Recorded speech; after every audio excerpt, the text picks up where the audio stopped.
Solo human conquers alien world's deadliest spire to save explorer, Lirae, lost for generations. The sheer face of the Andean peak stretched above Ethan, the granite cliffs battered by furious gusts. Wind howled along the ridgeline, pulling at his parka, stinging his exposed cheeks with icy needles.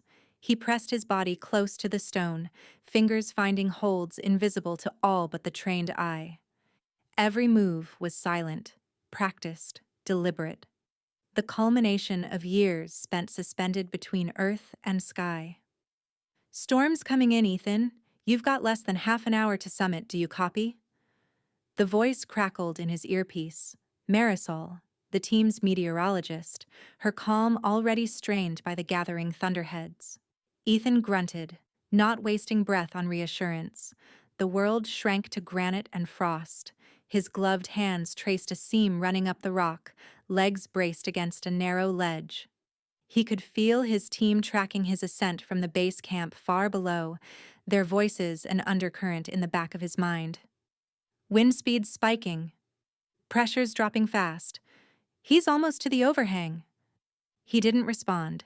He was alone, as he always climbed best, his thoughts narrowed to the next hold, the next breath.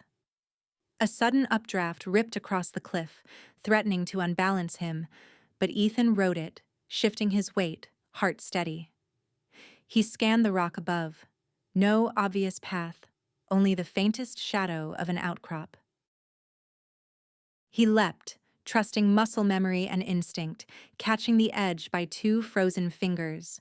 He dangled for a split second, the abyss yawning below, then hauled himself up, boots scraping for purchase. His chest burned with the thin, frigid air. Every sense was heightened, attuned to the dance of body and mountain. He remembered his first solo climb, the terror and wonder that had marked him for life. This was different. Harder. Higher. The summit loomed ahead, crowned by swirling gray clouds. With a final push, Ethan crested the ridge, arms trembling from exertion. The wind roared around him, carrying flecks of ice that bit into his skin. He allowed himself a moment, just one, standing above the world, thunder rumbling in the darkening sky. He crouched and began to rig his descent, fingers numb but sure as he set anchors into the stone. The rope hissed as he fed it through his carabiner. Then his comm device buzzed again, an unfamiliar code cutting through the static. "Ethan, this is Dr. Lin." The voice was usually measured, almost serene, but now it sounded taut, urgent. "We've got a situation, an emergency, not human." Ethan paused, frowning, the harness half secured around his waist. "Say again?" "There's a race called the Sorin, from a planet called Jara. They've lost contact with one of their explorers, Lirae, on their world's most dangerous mountain. Her distress signal just reactivated after decades. No Sorin has ever survived above what they call the Void Crest." Ethan's mind reeled, trying to conjure images of an alien world, a mountain that made even this Andean colossus seem tame. "You want me to try a rescue," he said, voice low. "On Jara." Dr. Lin hesitated then. "You're the only climber they trust. They say the mountain kills in ways we can't predict. Shifting stone, violent storms, gravity that changes with every step. They need you." He felt his heart hammer, the thrill of fear and anticipation surging through him. A challenge beyond anything Earth could offer. "That's the challenge I've been waiting for," he replied, eyes brightening despite the storm. Marisol's voice broke through, incredulous. "Ethan, are you serious? You don't even know what you're up against." But he was already moving, packing his gear, his mind alive with images of landscapes no human had ever seen. Alien storms, impossible physics, a lost explorer calling out across the void. This was more than a record. This would be a test, not just of skill, but of what it meant to be human. As he clipped into the rope and leaned back into the gale, Ethan let himself imagine the world that awaited. The climb was only beginning. Soren technology whisked Ethan from the familiar blue of Earth to the uncanny realm of Jara in what felt like the blink of an eye. The journey was smooth, eerily silent. Even the shuttle's hum seemed designed not to disturb the darkness between stars. Ethan sat buckled into an organic, pulse-lit seat, his breath slow, eyes wide as the world unfolded beyond the crystalline window. There, rising from a silver-blue plain, was Karath, a mountain unlike any on Earth, a spiraling monolith so vast it seemed to bend the horizon. Its surface shifted as he watched, obsidian one moment, shimmering metal the next, as if alive and restless under Jara's waning sun. The mountain pulsed with a gravity all its own, drawing the gaze, the imagination, the fear. As the shuttle descended, Ethan caught his reflection, pale, gaunt, a human among the unknowable. The craft touched down on a crystalline plateau that sparkled with colors he had no names for. The base camp sprawled across the plain, not built but grown, the structures arching and glimmering as if carved from living mineral.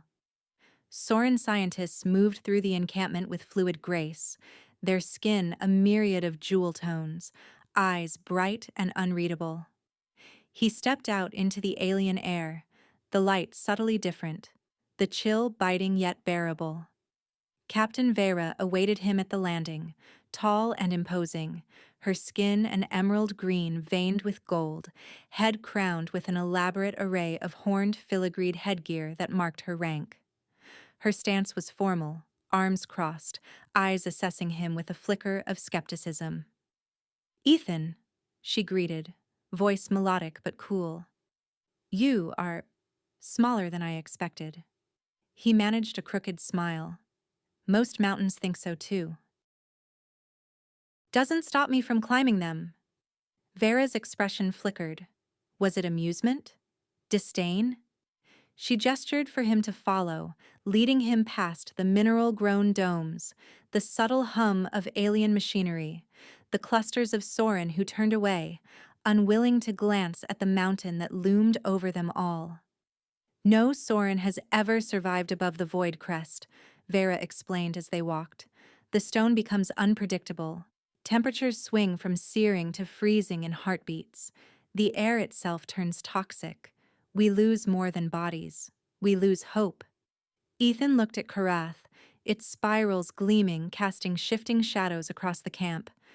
"Then I'll just have to bring hope back down with me." Vera stopped before a structure shaped like a prismatic blossom. Inside, a calm array bloomed from the floor, its panels refracting the strange light. Vera indicated a seat. "The beacon signal is automated, but you may try, if you wish." Ethan slid on the translator headset, feeling the press of 1,000 alien eyes. He thumbed the array's controls, static filling his ears. He tried again, pitching his voice steady, clear. "This is Ethan Walker, human climber. I'm here to help. Lirae, do you hear me?" For a moment, only crackling silence. Then, faint and distant, a voice. Female. The accent strange, but the exhaustion unmistakable.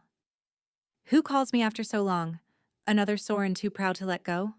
Ethan leaned in, heart pounding. "Not Soren. Human. I'm here to reach you. To bring you home." A dry laugh echoed through the array. "Human bravado. How quaint. Do you know what waits above the void crest?" "I know no one survived it, but I'm not turning back." There was a pause, softer now.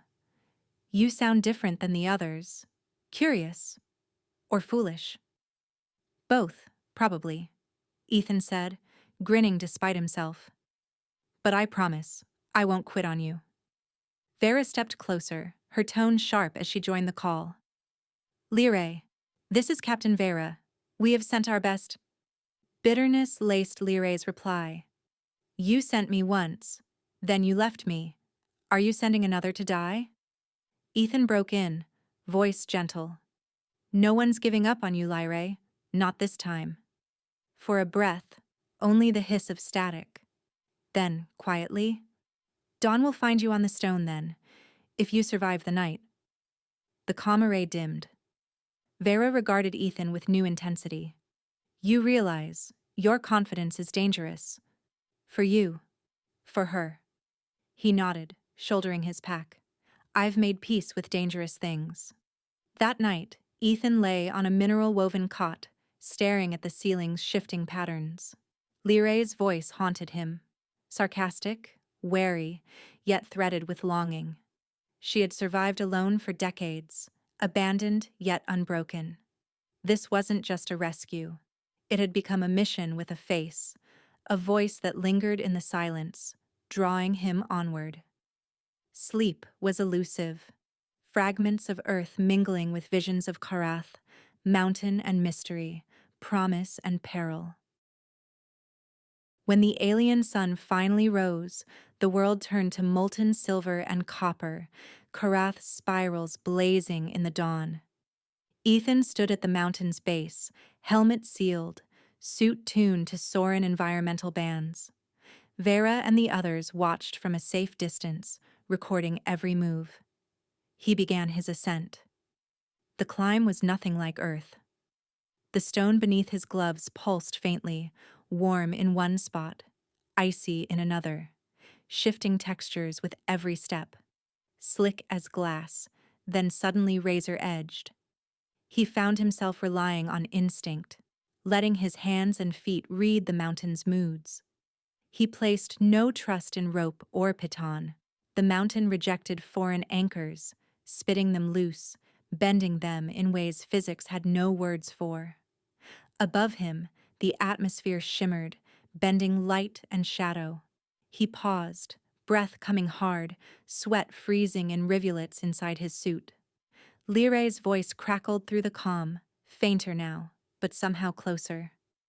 You're making progress, faster than any Soren ever did. How? Ethan smiled, easing his weight onto a ledge that throbbed beneath him like a heartbeat. I stopped fighting it, started listening, letting the mountain lead. A soft sound, a sigh, almost a laugh. You're reckless. Or wise? I haven't decided. Why did you climb, Lirae? Ethan asked, inching along a spine of metallic rock. I loved what lay beyond the crest, she replied, voice wistful. Exploration, discovery. I thought I could master the stone. I was wrong, but I am still here. Ethan hesitated, then confessed. For me, climbing is peace. The world falls away. Only the moment remains. Their connection deepened with every exchange. She began to warn him of dangers, temperature bands that could freeze flesh in seconds, outcroppings that looked stable but would dissolve at a touch. He asked about her life, her dreams, her loneliness. In return, she questioned his methods, his stubborn hope. Your tools are primitive, she observed, amused. They're all I've got, he shot back, grinning as he negotiated a sliver of shifting stone. You Soren ever try improvising? Improvisation is not our way, but perhaps it should be. Her voice warmed, the barrier between them softening. Hours passed. Vera's periodic reports filtered through, tinged with awe. You are farther than any before you, Ethan. The mountain responds to you, or you to it. As he neared the void crest, Lirae's tone grew urgent. Ethan, above this point the mountain becomes hostile. Reality. Fractures. Gravity will not be your friend.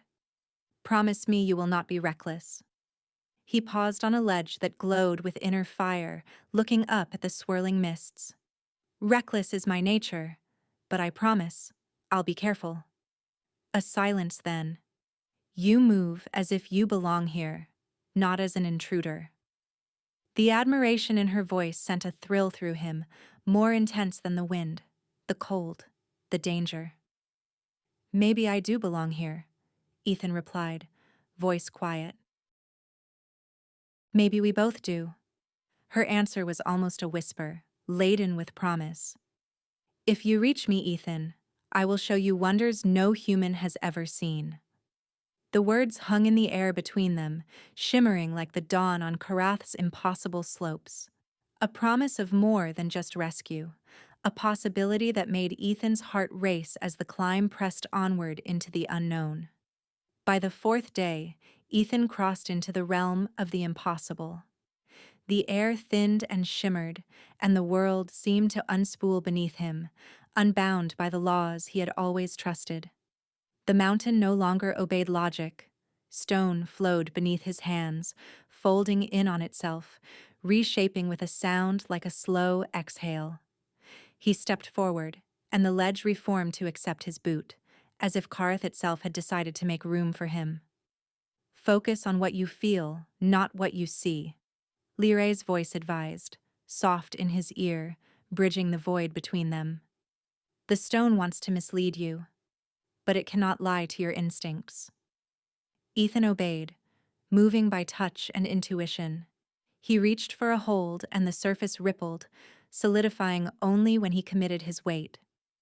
Sometimes there was nothing beneath his feet, only air and a memory of stone, but then a path would appear, thin and improbable, if he refused to doubt. Each movement felt like a leap of faith, each breath an act of will. Between each challenge he rested in the lee of a spire that bent like molten glass. Their conversations deepened, threaded with vulnerability. Lirae's tone, once sharp with suspicion, had softened into something intimate.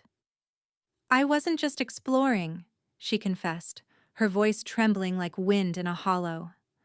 "My family arranged a union for me, Commander Kaldan. His position would have secured my future, and theirs. But I couldn't do it, Ethan. I ran. The mountain was the only place no one would follow. At least, not willingly." Ethan let the silence draw out. His admiration for her, once rooted in survival, grew into a deeper respect. "Does your family know you're alive?" he asked, voice gentle. A pause, then. "Kaldan knows. He's been monitoring the rescue from orbit. If he comes, he'll see you as a threat. He's possessive. He will not let go." Ethan's grip tightened on the rock. "You're not a prize to be claimed, Lirae. Not by Kaldan. Not by anyone." She sighed. "Kaldan does not accept interference. He will not listen to reason." Ethan's answer was unwavering. "Then he'll have to deal with me. I'm not leaving you behind." Their bond, born of shared danger, bloomed into something fierce and bright. The mountain's impossibility faded into the background, overtaken by the urgency of their connection. Every exchange left Ethan's heart pounding, not from exertion, but from the electric tension strung between them. "My reasons for wanting to leave this mountain have changed," Lirae admitted, voice raw. "It's not just about escape anymore." Ethan stopped, bracing himself against a spine of quicksilver stone. "It's the same for me. This was supposed to be a job. Now, I can't imagine turning away." His voice was low, earnest. "We'll figure it out together." A brief, charged silence passed. Then Lirae murmured, "You are reckless, Ethan Walker." He grinned into the swirling mist. "That's what you like about me." The next day, dawn broke in a blaze of indigo and fire, casting Kareth in surreal light. Ethan pressed onward, each step guided by Lirae's whispered directions and his own hard-earned trust. At last, a battered silhouette appeared through the haze, a sleek vessel, Sorin in design, but scarred and half-buried in alien stone. Panels hung loose, hull scorched by ancient impact. Ethan's relief was short-lived. High above, engines screamed. A trio of ships, sleek and predatory, dropped from the clouds. Their hulls bore the crimson insignia of command. Lirae's voice tightened with dread. "Kaldan's come.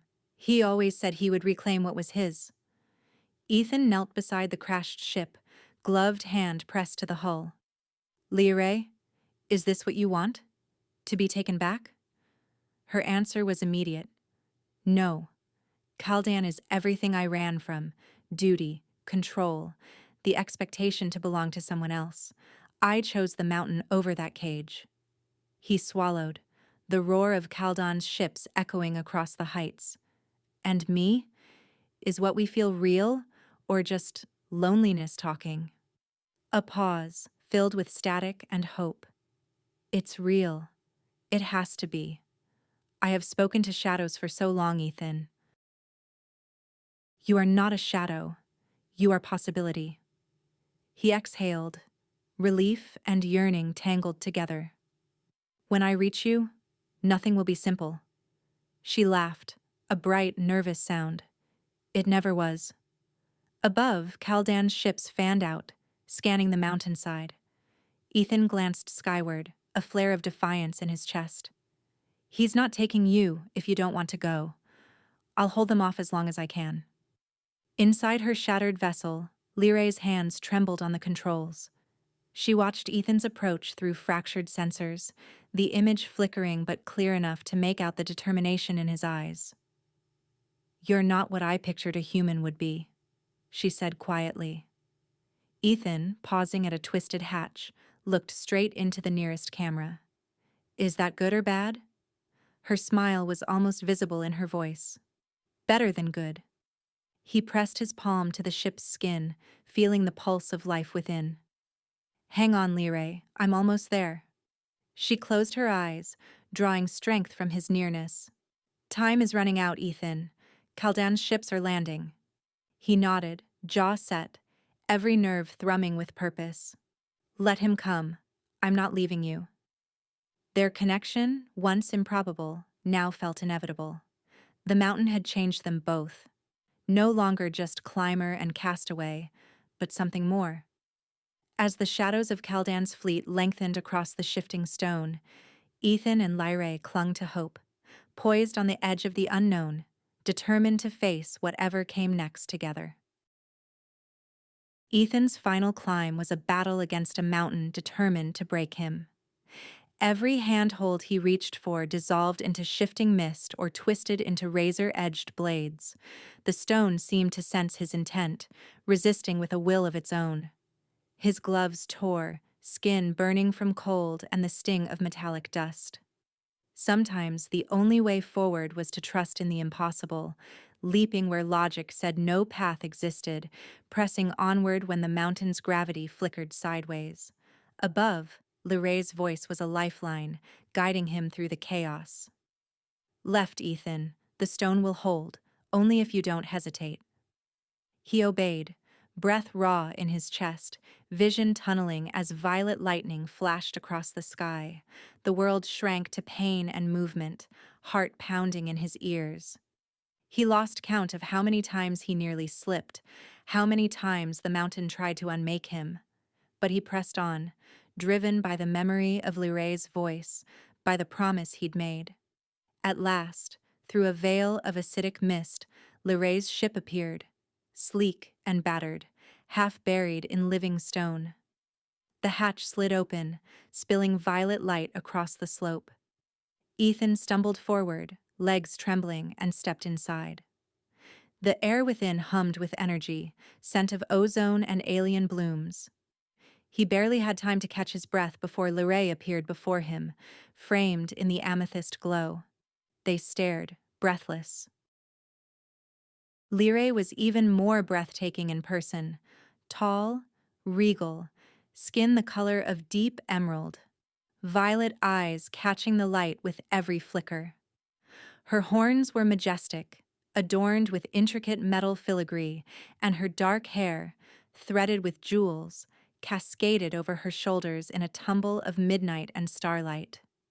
For a moment, neither spoke. The weight of their journey, their longing, filled the silence. Thank you, Lirae whispered, voice trembling with relief and wonder. For risking everything to find me. Ethan's smile was weary, sincere. You were worth every step. She reached out, fingers trembling as they brushed his cheek. A touch that was at once gentle and curious, alien yet achingly human. The connection was instant, electric. He covered her hand with his, and the world outside faded. Her lips parted in a question, but he answered by closing the gap between them. Their first kiss was reckless, fierce, a meeting of souls that had weathered storms and loneliness, now burning bright in the violet-lit cabin. It was everything they had risked, everything they had waited for. Lirae broke away, breathless, a nervous laugh in her voice. "That was unwise," she murmured, cheeks flushed a deeper green. Ethan grinned, still lost in the feel of her. Irresistible. They drew closer, hands seeking each other, clasped tight, grounding one another as alarms suddenly blared, echoing through the ship's battered hull. The moment shattered, violet lights flickering crimson as warning sirens screamed. "Kaldan's ships are landing," Lirae said, all trace of laughter gone from her voice. "He's here." Ethan steadied her, thumb tracing her knuckles. "Then we don't have long. Can your ship fly?" Lirae shook her head. "The systems are dead. The engines fused to the stone. There's no way to lift off." "Then we climb," Ethan said, voice steady. "You know the mountain. I'll trust you. But we have to go now." She moved quickly, producing a set of hybrid climbing gear. Alien alloys braided with human rope, spikes that shimmered in and out of phase with the stone. Their hands brushed as they sorted equipment, the charge between them undiminished despite the danger. They slipped outside just as Kaldan's voice boomed, carried by an unseen amplifier. "Lirae of House Soren, surrender yourself. You belong to me by right and law. No human can save you." Ethan tensed, jaw clenched. Lirae met his gaze, determination shining in her eyes. "Ignore him. The summit is the only way out." Together, they began the final ascent, the mountain alive with new mallees. Stone shifted beneath their feet, the surface rippling and flexing with every step. Acidic winds threatened to strip their skin raw, and the path narrowed to ledges barely wide enough for a single foot. Lirae led the way, reading the mountain's moods as if by instinct. "Wait. The stone's about to twist." She guided Ethan to a safer outcrop just as a section of the cliff face liquefied, tumbling away in a rain of glittering shards. Ethan trusted her guidance, relying on his own instinct for the unpredictable. "You're even more amazing up close," he called, grinning as he wedged himself onto a sliver of stone. She rolled her eyes, but a smile tugged at her lips. Terrible timing. He laughed, the sound half wild, half exhilarated. "Best timing. We might not get another shot." Their laughter echoed, fragile and bright, cut short by the sudden whine of plasma fire. Bolts of white-hot energy sizzled past, scorching the rock. Kaldan's troops were forcing their way up the mountain, armored figures leaping from ledge to ledge, weapons drawn. Ethan ducked, heart racing, pulling Lirae close as plasma exploded overhead. "They're not giving up," he shouted over the chaos. "Neither are we," Lirae answered, fierce and unyielding. They climbed together, dodging falling debris, ducking bursts of energy that threatened to shear the mountain apart. Every time Ethan faltered, Lirae steadied him. When Lirae stumbled, Ethan caught her arm, hauling her onto the next precarious ledge. The mountain no longer felt like an enemy. It was a crucible, burning away fear, leaving only resolve and the fire that bound them. At a dizzying height, suspended above a deadly drop, they paused, breaths ragged. The world below was a swirl of clouds and chaos. Ethan cupped her face, brushing away a strand of jeweled hair. "Still think this was a bad idea?" he teased, eyes bright despite the danger. Lirae's smile was trembling, but true. The worst. And the best. He kissed her again, urgent and defiant, their bodies pressed together on the razor-thin ledge. For a heartbeat, nothing else existed, only their connection, fierce and undeniable, suspended between worlds. Plasma fire roared behind them, but Ethan and Lirae broke apart, hands clasped tight. They turned to face the summit, the last climb stretching before them. Impossible. But now, together, unstoppable. The summit neared, but the mountain's last defenses rose up to meet them, stone shifting beneath their feet, the path warping from solid to glassy and back again. The air thinned, freezing so sharply that every breath sliced their lungs. Gusts ripped at their suits, hurling shards of glittering frost. It was as if Karath itself was making a final, desperate stand, testing whether Ethan and Lirae were worthy to reach its crown. Yet their partnership was stronger than anything the mountain could conjure. They moved in perfect tandem, Lirae reading the subtle moods of the living stone, Ethan trusting his instincts, reacting without hesitation. When a ledge collapsed, he caught her wrist before she could fall. When the wind threatened to tear him from the rock, she braced him with a strength that belied her slender form. Above them, the stars swirled in impossible patterns, painting the world in violet and silver. They paused on a narrow ledge, lungs heaving, hands locked together. Lirae gazed out across the void, eyes reflecting 1,000 alien constellations. After all these years, I never imagined rescue would mean finding someone I could love. Ethan grinned, brushing a stray strand of jeweled hair from her cheek. I make a habit of the impossible. She laughed, the sound bright even in the thin air. You truly do.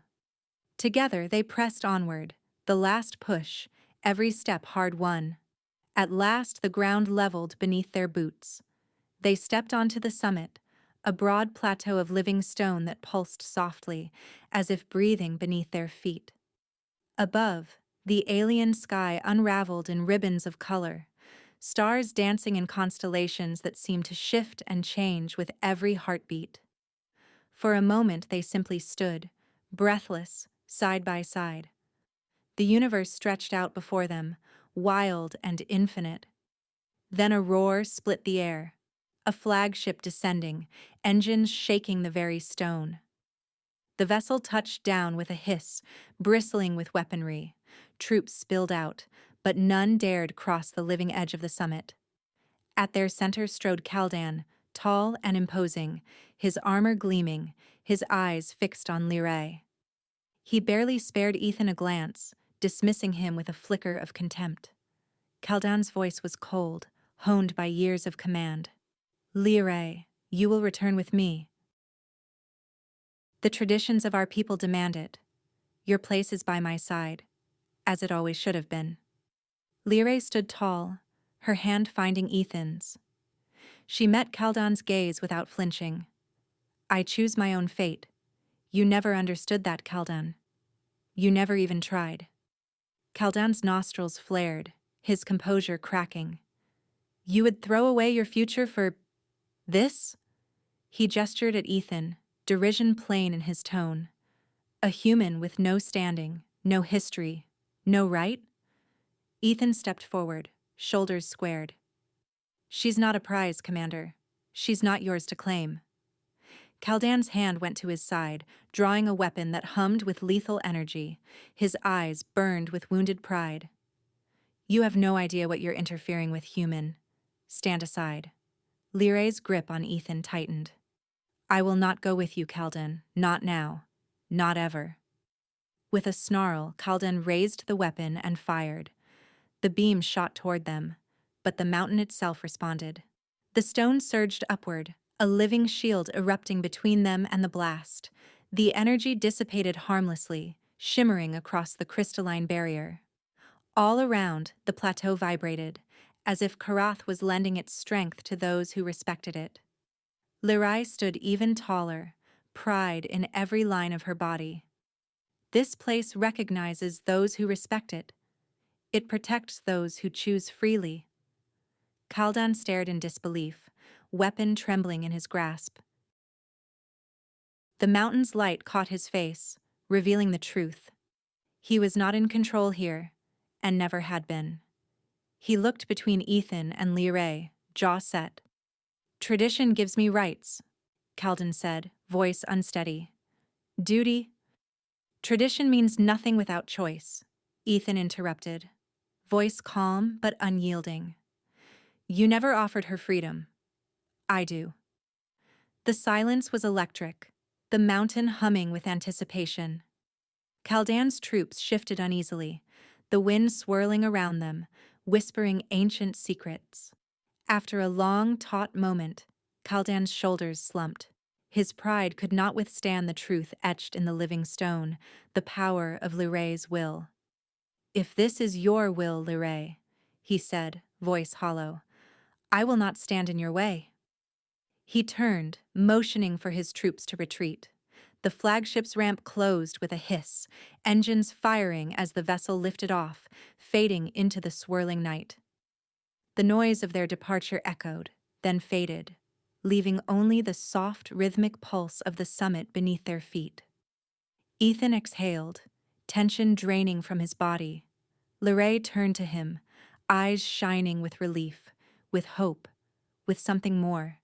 She stepped into his arms, the mountain's wild wind tangling her hair around them both.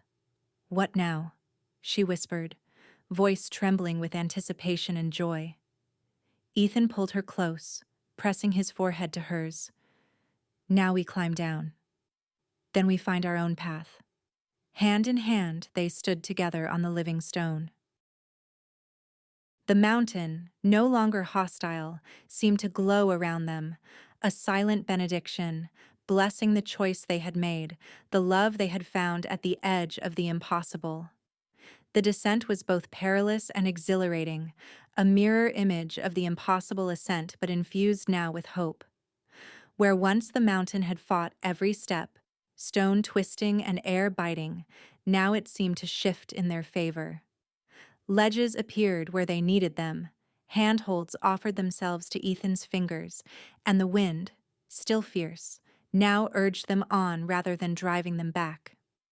The pulse of living stone beneath their boots was almost gentle, as if Karath itself had accepted their passage. Ethan and Lirae moved together, their rhythm in perfect synchrony. Each step, once a battle, became a dance. Their confidence grew with every descent, laughter occasionally breaking the hush of alien wind.